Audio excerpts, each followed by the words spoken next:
முகமது சயா, ஜெயிலில் நம்ம யூனிஃபார்முக்கு மேலே பேருக்கு பதிலாக ஏன் நம்பர் எழுதுறாங்க தெரியுமா? ஏன்னா பண்டிட்ஜி, நாம இங்க மனுஷங்க இல்லைல்ல, வெறும் நம்பர் தானே. ஒரு கணக்கு தான். பாண்டவர்கள் வனவாசத்துக்கு வந்த மாதிரி. ஆனா வித்தியாசம் இருக்கு. பாண்டவர்கள் நிரபராதிங்க, ஆனா இங்க நிறைய குற்றவாளிங்க. நிச்சயமா. ஆனால் நீ இப்போ வனவாச சிந்தனையை விட்டுட்டு உன்னோட அஜ்ஞானவாசம் பற்றி யோசி. அஜ்ஞாதவாசம்னா? சொல்கிறேன். சூதாட்டத்தில் தோத்ததுக்கு அப்புறமா பாண்டவர்களுக்கு 12 வருஷம் வனவாசமும் 1 வருஷம் அஜ்ஞாதவாசமும் கிடைச்சது. அதில் ஒரு நிபந்தனை, அந்த 1 வருஷம் அஜ்ஞாதவாசத்தில் பாண்டவர்கள் ராஜ்யத்தோட எல்லை கடந்து வெளியே எங்கேயும் போக முடியாது. ஏன்னா அந்த துரியோதனை அவங்கள கண்டுபிடிச்சிட்டானா அவங்க மறுபடியும் 12 வருஷம் வனவாசம் 1 வருஷம் அஜ்ஞாதவாசம் இருந்தாகணும். 1 வருஷம் துரியோதனை முழு முனைப்போடு அவங்கள தேடிக்கிட்டே இருந்தான். ஆனால் பாண்டவர்கள் கிடைக்கல. அது எப்படின்னா, அவன் கண்ணு முன்னாடியே இருந்தாங்க, ஆனால் அவன் கண்ணுக்கு தெரியல. கான்மேனோட வாழ்க்கை இந்த அஜ்ஞாதவாசம் மாதிரியே தான் இருக்கும். எல்லார் கண்ணு முன்னாடி தான் இருப்பாங்க, ஆனால் பார்க்க முடியாது, தெரிய மாட்டான். அப்படி ஒருவேளை மாட்டிக்கிட்டா நல்லா புரிஞ்சுக்கோ, அப்புறம் வாழ்க்கை பூரா வனவாசம் தான்.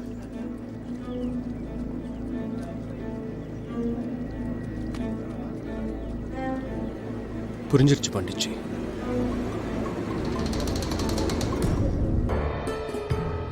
நான் தான் சொன்னேனே சார், இந்த பொண்ணை நான் தான் அரெஸ்ட் பண்ணேன்னு.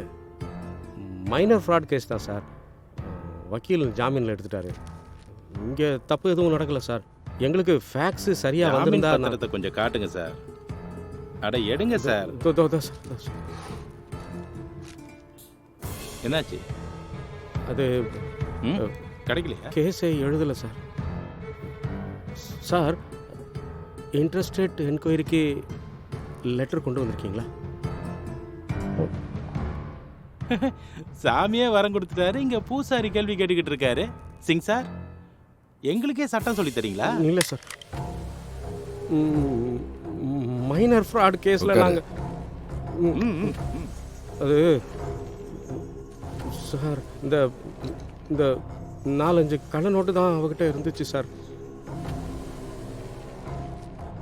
மர்டர் கேஸ்ல இருக்கிற அக்யூஸ்ட கோட்டை விட்டாரு.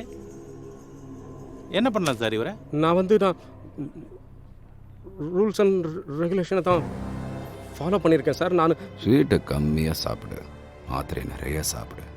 உனக்கு வந்திருக்கிற வியாதியோட பேரில் முதல் சத்தம் என்ன தெரியுமா? டாய் டாய். என்ன சொல்றது சரியா? டயபிட்டிஸ். டயபிட்டிஸ். நல்லா இருக்கு சார், சூப்பரா சொன்னீங்க. இப்போ என்ன பண்றது சார்? கோழி பறந்துருச்சு. வினோத், கோழி வானத்தில் எவ்வளோ தூரம் பறந்தாலும் சரி, என்னைக்காவது ஒரு நாள் நெருப்பில் வெந்து தந்தூரி சிக்கன் ஆகிடும். நீங்கள் சொல்கிறது சரிதான் சார். சார், அந்த 3 பேரோட ஸ்கெச்சஸையும் வாண்டட்னு அப்படின்னு நோட்டீஸில் போட்டு டெல்லி என்சிஆரோட ஒவ்வொரு ஸ்டேஷன்லையும், ஏரியாலையும், தெருவுலையும், எல்லா இடத்துலையும் சர்க்குலேட் பண்ணிட்டேன் சார். அதோட சார், இதுக்கு ஒரு டீம் அமைக்கணும்னு மெசேஜ் போட்டிருக்கேன். வாண்டட் இல்லை, த மோஸ்ட் வாண்டட். சரி சார், அப்படியே இந்த கழுதைகளை நியூஸ்லையும் மீடியாலையும் ஃபேமஸ் பண்ணிடுவா.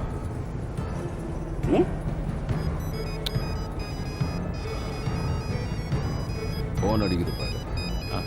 கொஞ்சம் ஓரங்கடா சார், சைடில் நிறுத்துறேன் சார். கொஞ்சம் ஓரங்கட்டுறேன் சார்.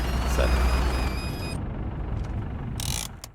சொல்லுங்கள் கமிஷனர் மேடம். ஆமாம்மா, சரிங்க மேடம். ஆமாம் மேடம், இதோ கொடுக்குறேன் மேடம். சார், கமிஷனர் மேடம் லைனில் இருக்காங்க, உங்ககிட்ட பேசணும்னு சொல்கிறாங்க. பேசுங்க சார் ப்ளீஸ். ஜெயந்த் மேடம். சரி சரி, நான் வரேன். கமிஷனரோட ஃபோன் தானே வந்தது, உனக்கு ஏன் அப்படி தூக்கி வாரி போடுது? கமிஷனர் தானே, உன் பொண்டாட்டி இல்லையே. எங்கே போகணும் சார்? டெல்லி.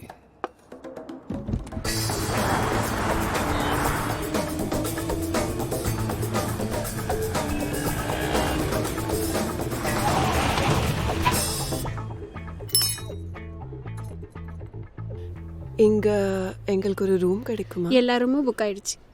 கொஞ்சம் ட்ரை பண்ணுங்களேன். இல்லை,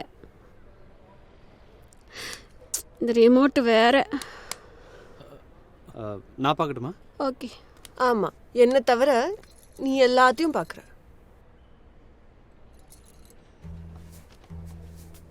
அது ஒன்றும் இல்லை மேடம். 300 அடி ஸ்கொயர் ஃபீட் ஃப்ளாட்டில் நாங்கள் 12 பேரும் ஒன்றா இருக்கோம். அவளை தொட்டா கூட தெரு பூரா எல்லாருக்கும் கேட்டுரும். புரியுதா நான் என்ன சொல்கிறேன்னு? தேங்க்யூ. வெல்கம். பரவாயில்ல. பரவாயில்லைங்க, ஏதோ இந்த வேலையாவது ஒழுங்காக செஞ்சான் இல்லை? வாங்க போகலாம். மேடம், எக்ஸ்கியூஸ் மீ, கொஞ்சம் இருங்க. ஒரு ரூம் இருக்கு, எமர்ஜென்சிக்காக வச்சுருக்கோம். க்ளீன் பண்ணாமல் இருக்கும். எப்படி இருந்தாலும் பரவாயில்லைங்க. ஐடி கொடுங்க.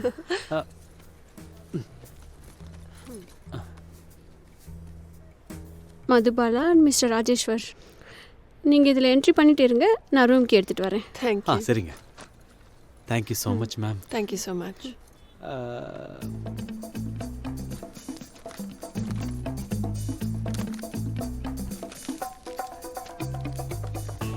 இதோ இருக்கு ரூம் 304. இந்த இடத்துல அட்ரஸ் எழுது. அவ்வளோதான். கீ இந்தாங்க, ரூம் நம்பர் 306. தேங்க்யூங்க. Thank you. Welcome. Thank you so Thank you. Much.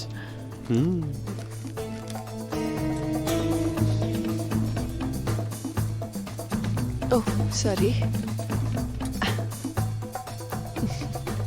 மேலும் ஒரு முக்கிய செய்தி. மீரட் கேபிள் ஆபரேட்டரை கொன்றுவிட்டு 3 பேர் தப்பியோட்டம்.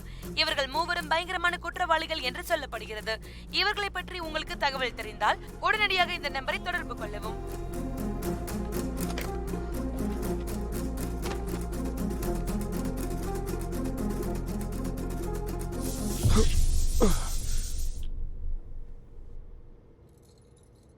சேலஞ்சஸ் வரும், ஒத்துக்கிறேன். ஆனா அதுக்காக துப்பாக்கியை காட்டி உங்க கொலிகையை மிரட்டணும்னு அவசியம் இல்லையே. I don't know. உண்மையை சொல்லணும்னா நான் சும்மா துப்பாக்கி தொடச்சிட்டு இருந்தேன். ஆனால் அவன் அதை பார்த்து பயந்துட்டான். என்ன பண்ணுறது? எனக்கு 35 வருஷம் சர்வீஸ் ஆயிடுச்சு. இந்த 35 வருஷத்துல நான் இந்த டிபார்ட்மெண்ட்ல 49 ஆஃபீஸர்ஸ் 49 ஆஃபீஸர்ஸை என்கொயர் பண்ணியிருக்கேன். அவங்க அத்தனை பேரும் இன்னைக்கு வீட்டில் உட்காந்துட்டு இருக்காங்க. And you're just about an inch away from becoming the 50th one. I'm just concerned about you.